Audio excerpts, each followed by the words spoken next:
Hello viewers, আসসালামু আলাইকুম। Welcome to রিমাস cooking recipes. তো বন্ধুরা, আজকে মজাদার একটি রেসিপি নিয়ে হাজির হয়ে গিয়েছি।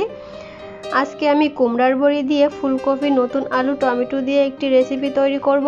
এটা খেতে খুবই মজা হয়, রুটি, লুচি, পরোটার সঙ্গেও আপনারা খেতে পারবেন। আর আমার এই ভিডিওটি যদি ভালো লেগে থাকে অবশ্যই আমার চ্যানেলটি সাবস্ক্রাইব করে পাশে থাকা বেল আইকনটি প্রেস করে দিবেন এবং অল অপশন ক্লিক করে দিবেন। এতে করে আমি যখনই কোনো নতুন ভিডিও আপলোড করব সঙ্গে সঙ্গেই নোটিফিকেশন পেয়ে যাবেন। তো চলুন এখন আমি মূল রেসিপিতে চলে যাই। তো এর জন্য আমি নিয়েছি ফুলকপি, নতুন আলু, টমেটো, কাঁচামরিচ, ধনিয়া পাতা আর মূল উপকরণ হচ্ছে কুমড়ার বড়ি। আর এই কুমড়ার বড়িটা খুলনা থেকে আমার নানি আমার জন্য পাঠিয়েছে, খুলনার বিখ্যাত কুমড়ার বড়ি। তো প্রথমে আমি কুমড়ার বড়িটা ভেজে নেব। এর জন্য চুলায় কড়াই বসিয়ে দিয়েছি আর কড়াইটা বেশ ভালো করে গরম করে নিয়েছি। পরিমাণ মতো তেল দিয়ে আমি কুমড়ার বড়িগুলো ভেজে নিব। খুব সুন্দর করে লাল লাল করে ভেজে নিতে হবে। তো কুমড়ার বড়িগুলো আমার খুব সুন্দর করে ভাজা হয়ে গিয়েছে। এ পর্যায়ে উঠিয়ে নিব। আর অতিরিক্ত ভাজা যাবে না, সেক্ষেত্রে কিন্তু কুমড়ার বড়িগুলো সেদ্ধ হবে না, শক্ত হয়ে যাবে। তো এ পর্যায়ে চুলায় আমি আবারও কিছু পরিমাণ তেল দিয়ে দিয়েছি প্যানে। এরপর দিয়ে দিয়েছি পেঁয়াজ বাটা, আদা বাটা, রসুন বাটা। আমি 2 চা চামচ পরিমাণ পেঁয়াজ বাটা, আদা বাটা দিয়েছি 1 চা চামচ পরিমাণ, রসুন বাটা 1 চা চামচ পরিমাণ, আর শুকনো মরিচের পেস্ট আমি দিয়ে দিয়েছি 3 চা চামচ পরিমাণ। ঝালটা আপনারা আপনাদের পছন্দ অনুযায়ী দিয়ে নেবেন। দিয়ে খুব সুন্দর মতো নেড়ে চেড়ে নিব। এ পর্যায়ে দিয়ে দিব লবণটা দিয়ে দিয়েছি স্বাদ মতো। এর পর্যায়ে দিয়ে দিব পরিমাণ মতো পানি। মশলাটা কষানোর জন্য আমি 1/2 কাপ পরিমাণ পানি দিয়ে দিয়েছি।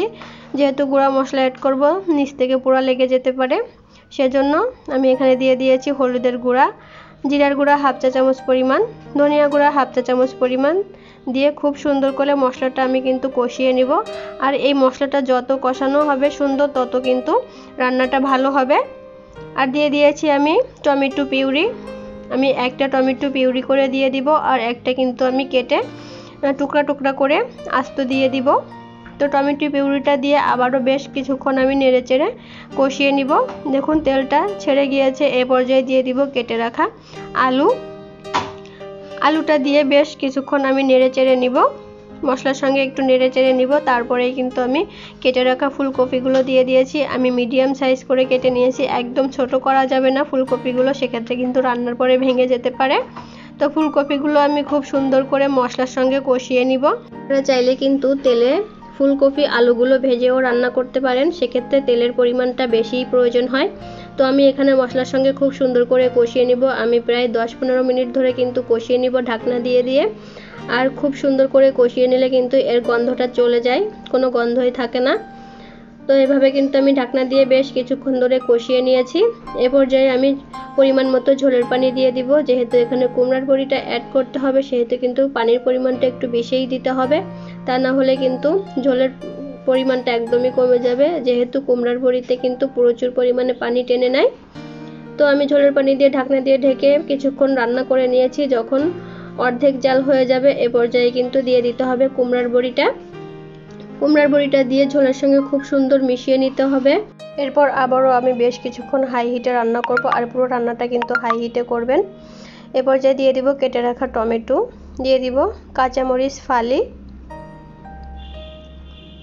আর দিয়ে দিব ধনিয়া পাতা কুচি, দিয়ে আবারও বেশ কিছুক্ষণ আমি রান্না করে নিব।